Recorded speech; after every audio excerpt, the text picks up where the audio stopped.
airport still remains one of the key areas where we are very keen on making sure we are tracking the cases.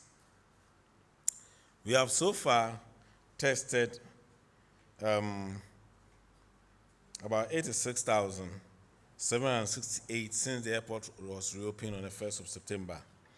We have recorded 391 positives as we speak now, and about 86,377 are negative. Currently, we have, as I mentioned, 391 have been positive, 78 were isolated and de-isolated, which means that they have recovered. We have an active case of 113, which is about 29% of all the total we have had. There has been no reported death from the positive cases from the airport, and currently we are doing contact tracing for about 250 people. These are contacts of the 113 that we have seen. And the contacts include the people who sat in the plane with them, and that we are following up.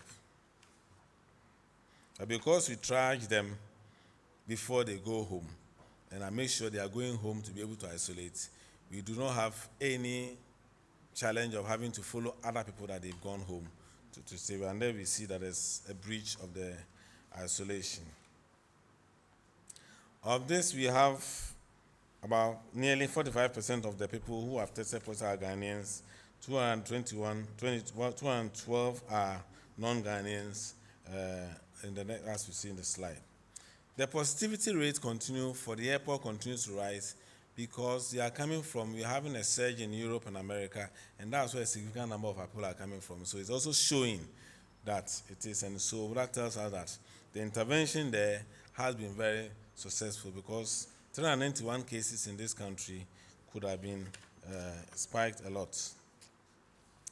One of the key areas has been the schools in Greater Accra. We just give you a summary. I know most of them are on holidays now, but the short summary is that the total number of schools in Greater Accra that was infected was 9.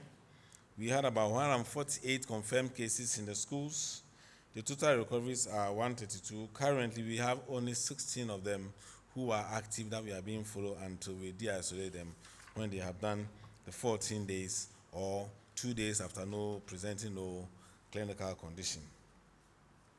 The workplace infection still remains a challenge, but in the last few weeks, we've had significant reduction in outbreaks in our schools, in our workplaces.